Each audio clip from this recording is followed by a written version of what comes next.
Okay, welcome to our Sessions at Michigan training program. I'm Ryan VanDaele, the developer of Sessions at Michigan, also happening at Michigan. You may have used that in the past.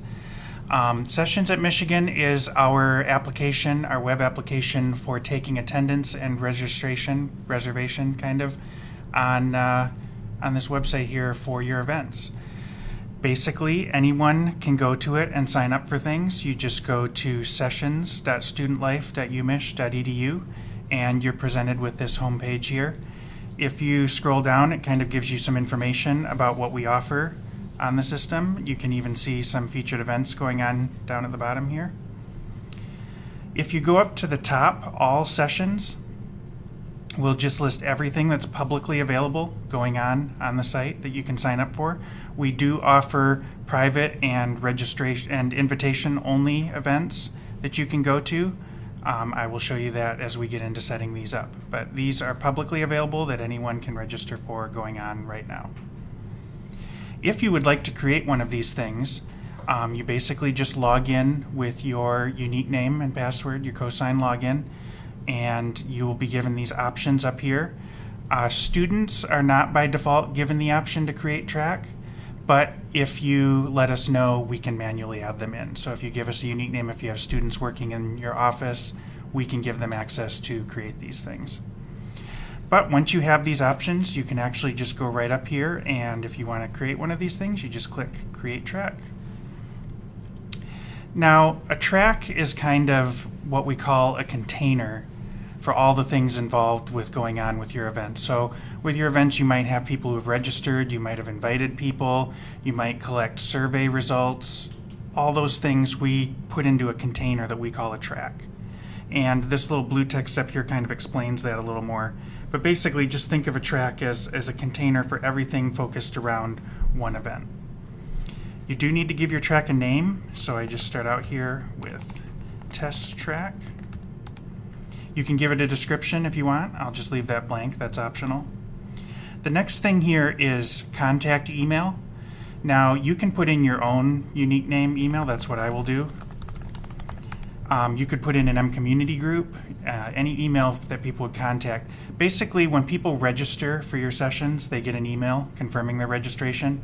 This is the reply to that goes back to that email if they have any questions. If you communicate with them with your sessions, people who are registered, again, this will be the reply to. This also shows publicly on the registration page when users go to register for these sessions. We offer 3 types of sessions within this. So the first one is just very simple, a single session. You have something that's going on at a time or location, people sign up for it, they get registered, simple as that. Multiple sessions, we offer the ability to add in multiple sessions, but this would usually typically be something that happens with the same content but at different times or locations, and users can pick one of those sessions that works best for them. Conference, this would be similar to like a multi-day conference where you have Monday morning sessions, a lunch, Monday afternoon sessions, maybe Tuesday morning sessions, and people sign up for one of each of those. So we call that a conference because typically this matches up with like how people organize conferences. You can actually use this for a couple other different types of scenarios. Basically, you put everything into what we call a set, and users can sign up for one session from each set. Ask additional questions when users register. We'll get into this a little bit later. We collect certain information, of course, what sessions the users are signing up for, their unique name, their UMID. But if you want to ask other things, like if they have allergy requirements for lunch or accessibility requirements, you can ask that with an additional set of questions by checking this box. All tracks need to be owned by a group. The first time you come here, you won't have any groups set up yet, but the first time you create a track, you can just create one. In fact, it even populates this name here. Once you start creating groups, you can actually manage the people that are in them. Your first group will just have yourself in it because you've created it. I can go down here and choose Tech Services, which is a group that I'm in, and you get a little button here for Manage Members, and you can go ahead and add other people into this group to manage it. And when you create a second track, just like I did, you can go and assign that group, and all those people automatically get the same access that they had when you assign that group in there. We offer 3 different types of access levels for the group here. Associates can manage registrations and attendees. A manager can basically do what I'm going to do, is go in and create one of these tracks and manage the session times and manage things with that. And then an administrator basically manages this same list here. They can add other people into this group. I'm going to just jump back here and start out with a very simple single session. Go back and choose that and go on to the next step down here. So when you're doing single session, it basically just brings you up a form here for your session information. I'm just going to go ahead and call this session A. Again, you can put a description if you want. If you have any internal messaging that you need to give to your people who are managing this, you can actually add internal notes as well by clicking this. So I'm just adding this location here, and I will add a date in the future. So this is basically the time and location that you want people to come for your event. You're setting up this session here. You can limit the attendees. So I am going to set this limit at 10. So that means when 10 people register, then registration automatically closes. More people can't register. This send notification when session is filled to capacity will send an alert email to that email address that we put in on step 1 when the session is filled to capacity. This can be useful if you fill a session to capacity and you're like, oh wow, that's full, I should just make another session. And you can go in and add a second session when you get that notification. We also allow waitlisting. So you can have users on the wait list, I'll say just 5. So when this hits 10 registered users, the next person who registers goes on the wait list. It lets them know they're on the wait list. And if one of those 10 users drop, that person is automatically registered based on the longest person who's been on the wait list. They also get an email notification when that happens so that they know that they're fully registered. So that's as simple as that, actually. I just went in, created my session, and if you actually jump out here to the dashboard, you can view this session right now. It's available. It's not published yet, so anyone who's not in that group that we assigned on the first step can't actually see it. We'll get to publishing in a moment.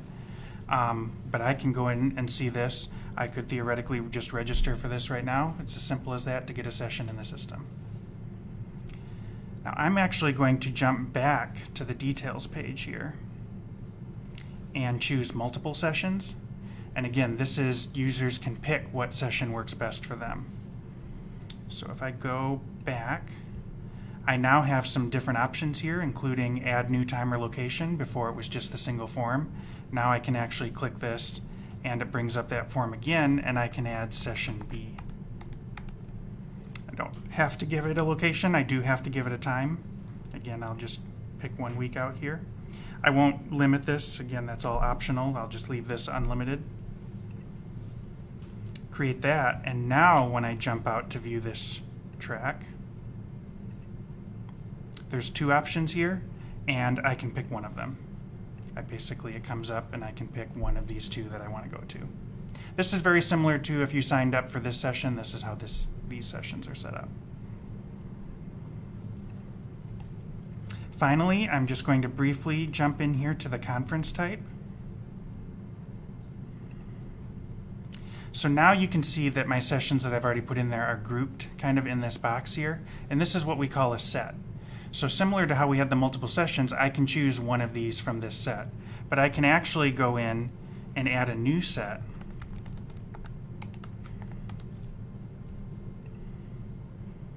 And it takes me right in to add another track in there. So I will do session C.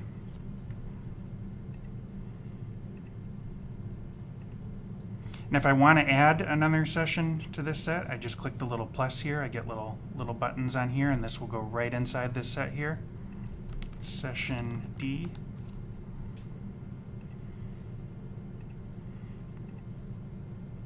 So now I have 2 sessions in 2 sets, 4 sessions total, and a user can sign up for 1 from each of these sets. And I can even jump out and show you that real quick.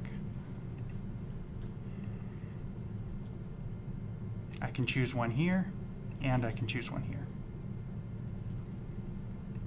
So those are the 3 types of sessions that we offer. There are a few advanced features for modifying some of this behavior. If we get time near the end, I'll go into those as well. So once you set up all your sessions, the next thing, like I mentioned, is if you need to ask any additional questions.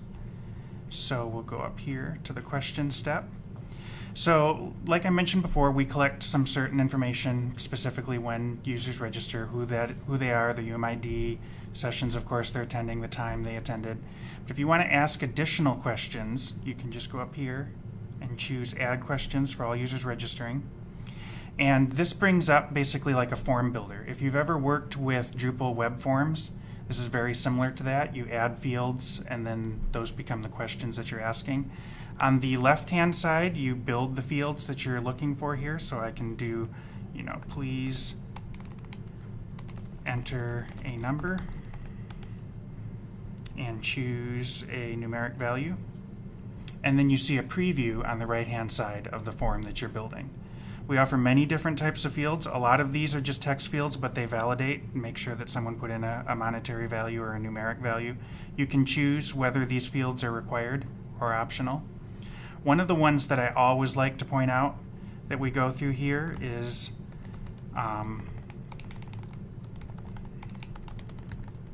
the select list of options type.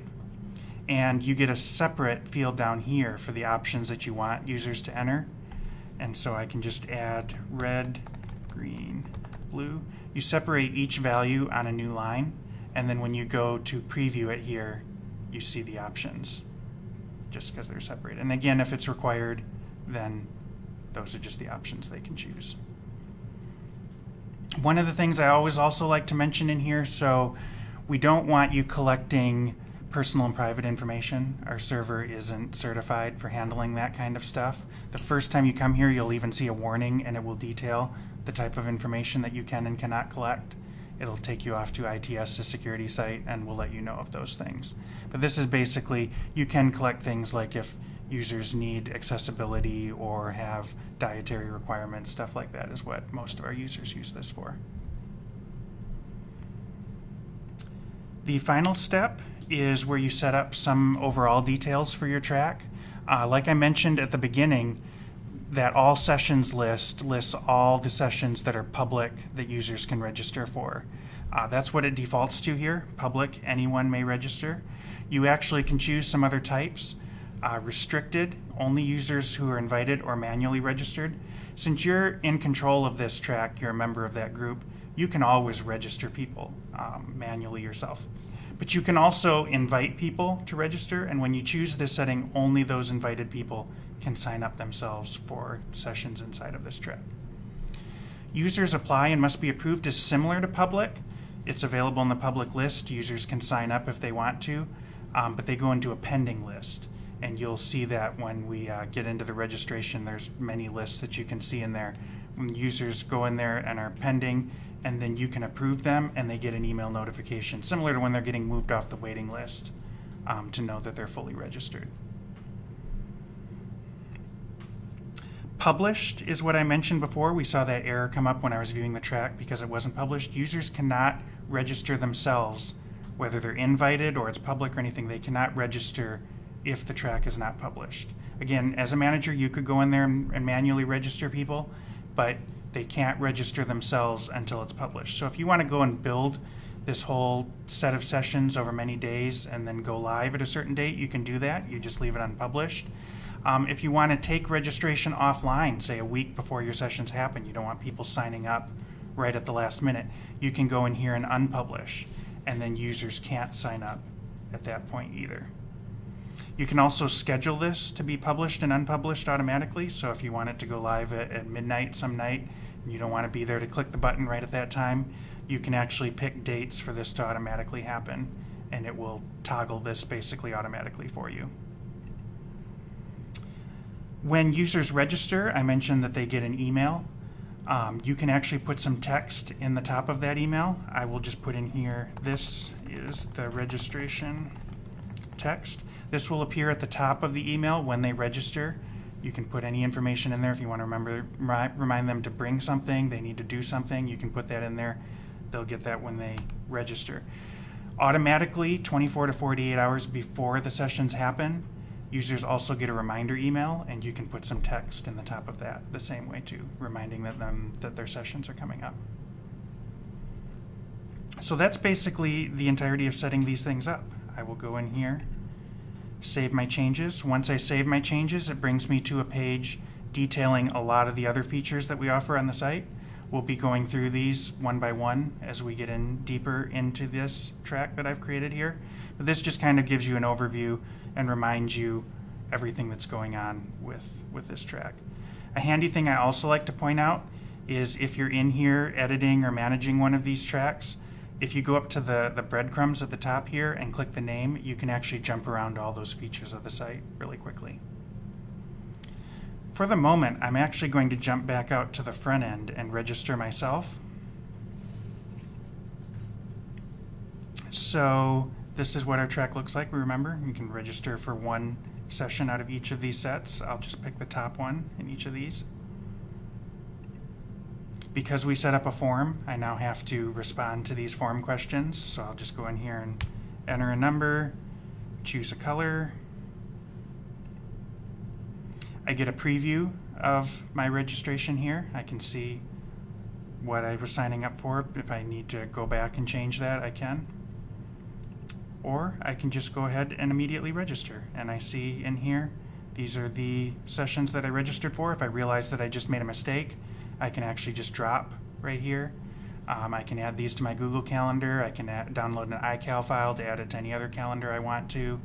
But I'm signed up now for these two sessions.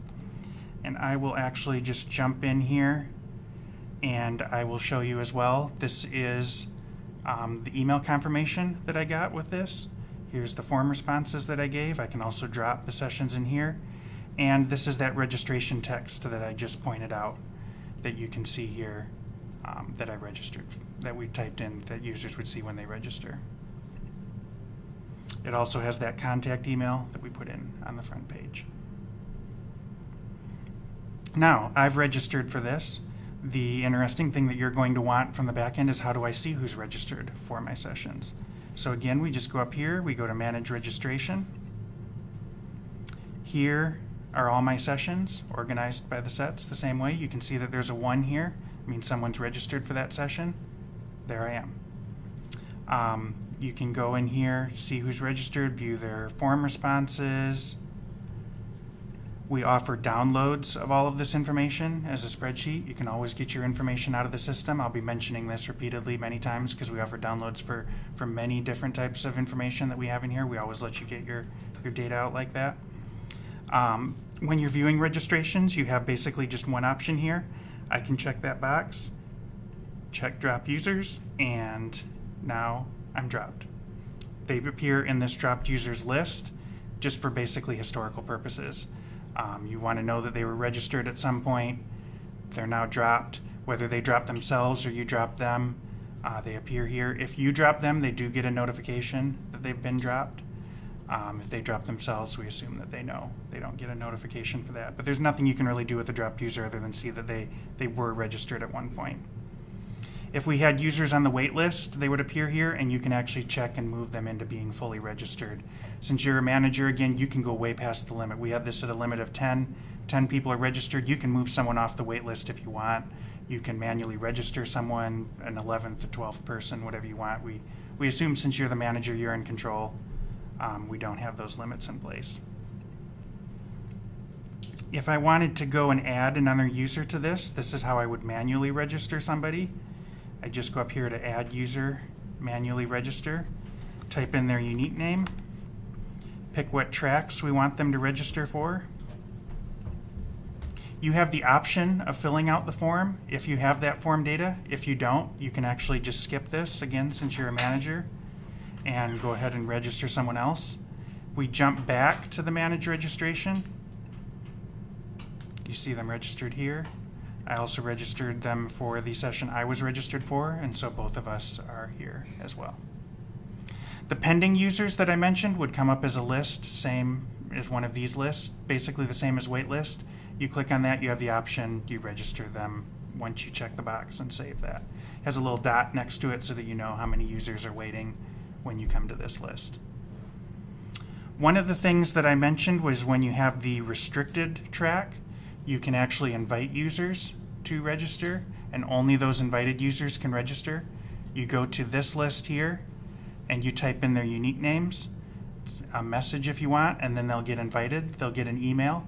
You can actually use this without using the restricted track, as you can see here as well. This is a public track. It basically just sends them an email. It's like, hey, come and join my session. You know, it's kind of like a notification in this case. But if you do the restricted type, they have to be in this list before they can register. In here, you would typically do them one at a time, although you can separate them with a comma. If you have a large list, you can actually go down here to upload list, and you can upload a list. It's basically just a spreadsheet with one column of unique names, and you upload them, they'll all get invited. A very handy thing that a lot of our users use is if you have an M community group. We don't actually offer the ability to sync automatically with that M community group, but you can download the list from M community and then re-upload it here and invite those people from M community that way. It will take it automatically. The same list you download from M community, you can just put right in here and invite those users. So that's basically an overview of all the registration. I'll just mention once again, you'll see here the users who have registered. Again, like I was just mentioned, you can download that as a spreadsheet as well. The next large section that I'm going to go in here is attendance. So we offer registration and attendance. When you want to take attendance at the day of your session, you basically jump in to this section here, manage attendance. You'll see all your sessions listed here, the number of people that have registered for each one of those, and then you can take attendance this way. I'll just mention once again, like the groups that we have at the beginning, so it's associates that have the ability to manage this, and then managers can manage this and the editing of the sessions and stuff like that. So if I want to take attendance, we offer attendance in many different methods. The first is called Select on Screen, and you come up with a page like this. Now normally you'd have a lot more users registered. They come up in columns here, but the easiest way to set the users as attended is just click their name and they're set as attended. You can undo that if you've made a mistake. You can undo and go one back.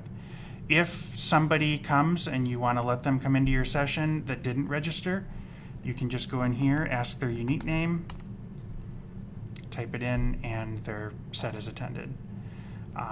This is typically what we use this for is someone has a laptop like I have here. They come up to the desk, identify themselves. You can verify their identity however you want, and the person here just clicks their names and sets them as attended. We do offer a kiosk mode here. This basically just takes a lot of our Chrome around the edges of the screen off so they can't navigate off this page. If you wanted to have like an iPad or something and have people check themselves in up at the front, they could just go and tap their names. And if they make a mistake, they of course can undo one just the same way. Another method we have for taking attendance is scanning M cards. We support M card swipers that connect to your computer via USB. They'll identify themselves as a keyboard. You just swipe and it'll bring up in a green box here, welcome to that person. They're set as attended. If they forget their M card, you can ask their unique name, type in their unique name. You can set them as attended that way as well. In fact, I can even just add a unique name here and you'll see that's what happens when they scan their M card as well. You can choose whether to allow users who have registered or not. If you uncheck this and they haven't registered, then it comes up in red and lets you know, oh, this person wasn't registered. Again, it's up to you whether you want to let people into your session who have registered or not. We do offer a preferred M card reader. If you go to the About page on our site here, there is a recommended M card reader. They're fairly cheap. This one is certified to work with the site, but you can just go to our About page, see that, and get those for yourself. I'll jump back out to the attendance here again. Both of the methods I've already showed you, you have to have a computer with an internet connection at the site of your session when you're doing that. If you're not going to have that, the best thing that we can offer is we have a printable sign-in list. And as you can see, for those who haven't been attended, there's a blank here. They can sign themselves in. This basically just brings up a page, and when you go to print this, it's it's formatted for signing in. This data doesn't automatically, of course, go in the system. They're just signing in, but if you don't have a data connection where your session is taking place, this is basically the best we can offer. The manual list. This is basically if you need to go in and manage these things. If you need to set someone who's attended, who's not in here, you can check this. If you're like, oh, I know this person didn't attend, you can go under remove here, save changes, and now it's like they never attended. You can basically just manually manage things. If you take the printable sign-in list and you want to get those people in here, you could then use that corresponding to this list. One of the things that is also helpful in here that I'll mention, kind of like the invitations, is once you get that list, you can also upload a spreadsheet as well to get your data in. So you could even take attendance in like a Google Sheets document or something, get a spreadsheet of their unique names or UMIDs, upload that, and set all those people as attended. And again, like I've mentioned many times before, you can actually download all your attendance data by clicking this button too. It'll export it all out as a spreadsheet. And then you can manage it. If you need to plug it into another system somewhere, deal with that way, change the data. Downloading all your information is a helpful way to do that. So that's basically attendance, the other major feature that we promote from this system. Now there's some other minor features that I'll just go through somewhat quickly here that we do offer as well that are good to know. You can send a message to people who are registered or attended. If you want to communicate, something, we've added a new session, maybe you'd want to register for this one, or please remember to bring this to your session that you're going to in addition to the reminder email. You can actually send messages yourself.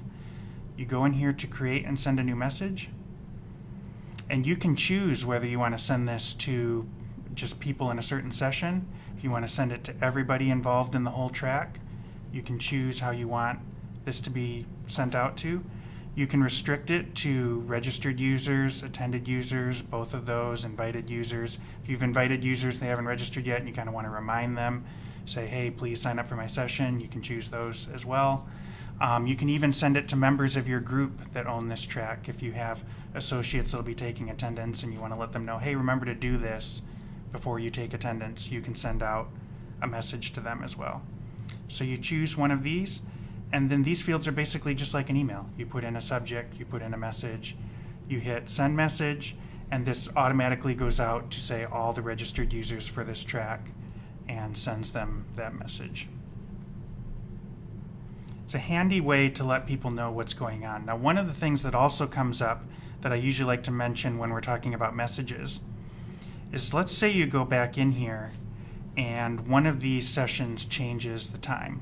A question that often comes up, how do I communicate to people who have already registered for that the speaker has changed, the time has changed, the location has changed? Well, if you actually go in and edit one of these, and let's say I change the time to make it a day earlier, this doesn't automatically send a notification message that that's happened, because you might edit it many times and you don't want to send a message every single time. But what we do is we show you this little alert up here at the top, and it says, hey, you've changed information about this. There's registered users. You probably want to send a message to those users.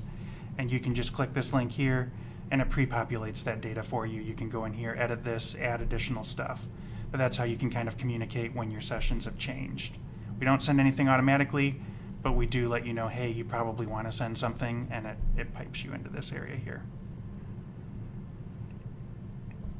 Another feature of the site, which also somewhat integrates with messages, is surveys.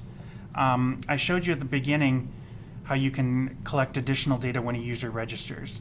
Well, maybe you want to collect additional data after the session is completed. Was this session useful for you? Was the speaker okay? You want to collect additional data like that. So we offer surveys. They're basically just like creating the forms at the beginning when users register, but you can send these out later. So again, I'll just jump in here. As you see, it's kind of like the same web form builder. You see the fields on the left, the preview on the right. I go in here and add a field. One of the interesting fields that I usually like to point out for this is a star rating, if you are taking feedback for that kind of thing. So you can go, please rate the session. And now we have the form survey set up for that survey. The survey, to view it, is actually simple enough. You just go in here to questions for test track, and you're viewing the survey.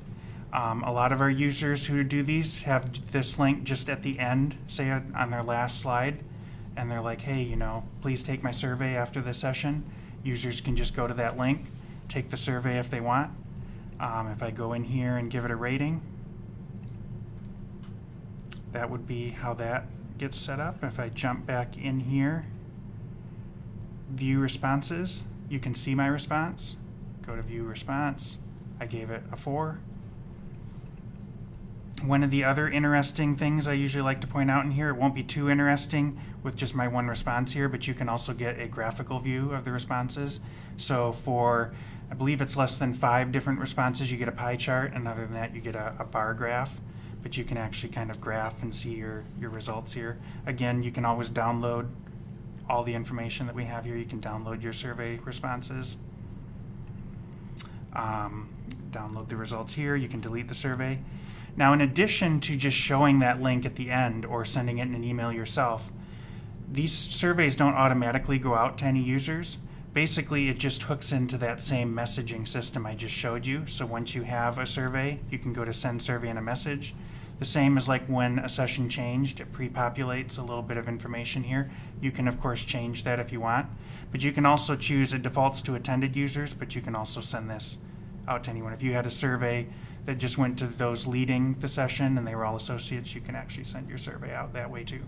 You can create as many surveys as you want. If you have different questions that you want to ask for different sessions, you basically have to create a survey for each session, and then you can send those out individually. But those are our surveys. One last small section of the site that I usually like to go over is statistics. Again, this is pretty boring since we just made this track and we only have a few users signed up. But it basically shows you the total users who have registered, total users who attended, the percentage of those who registered who also attended. We only have attendees who didn't register at the moment, so that's 0%. And then you can see registrations by day. So you can see 2 people registered today. If you're sending out email campaigns or stuff like that, you can kind of track the response to those campaigns by seeing how the bar graph changes when you have the information here. One interesting download that I usually like to point out that I will download here is download results by user. And what that does, every other one that we viewed before was downloading the results or the attendees by the session. So you start with a session and you see all the registered users. You start with a session, you see all the attended users.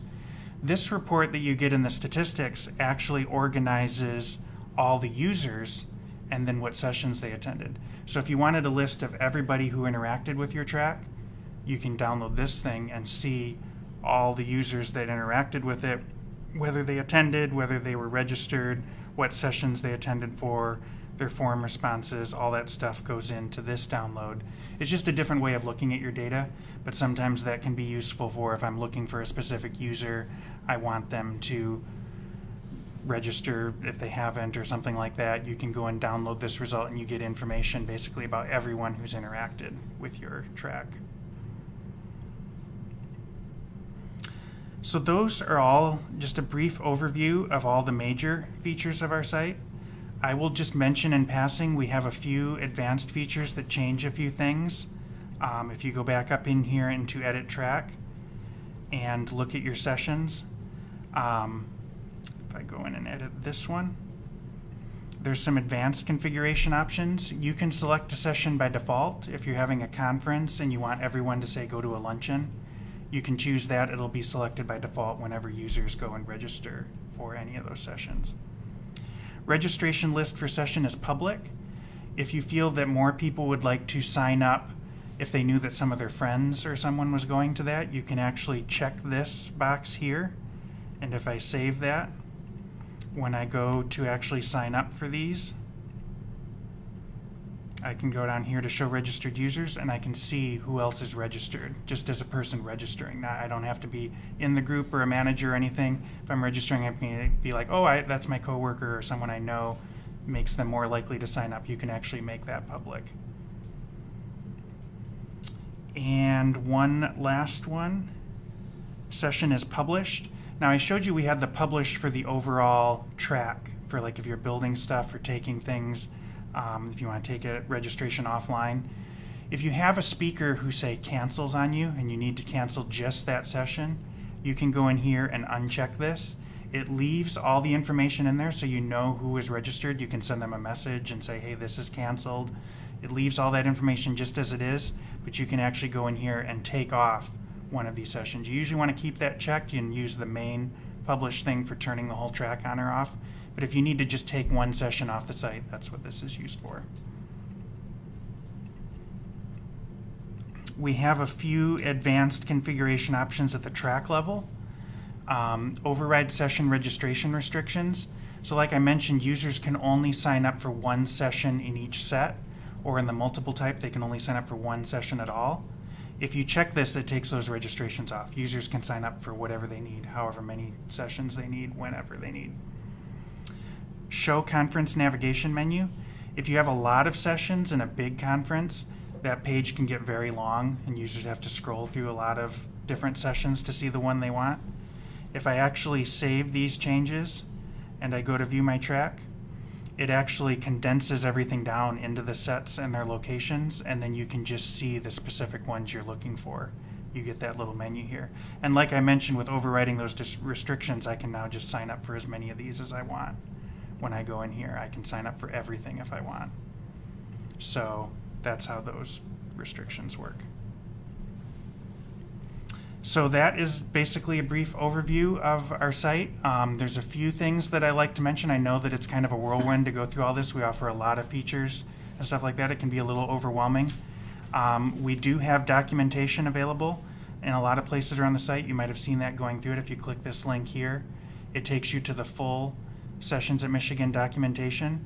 Offers information about all these different features. If you go to certain parts on the site too, there's these little help buttons, and that basically just takes you to the appropriate place in that document for what you're looking at to get help on that information. A few other little things I like to mention. We have some M community groups. If you need support, there is Sessions at Michigan support, and here's the email that you can send to if you have questions. We also have a public group that you can join called Sessions at Michigan Announcements. And if you join that, whenever we roll out new features of the site, it's still a living site. We're making changes all the time. We send out an email announcement to this group so that you can follow up with what's going on in the site, what's changed. It can be a valuable group to join. So that's pretty much it. Thank you for coming, and we hope you find a use for Sessions at Michigan in your unit.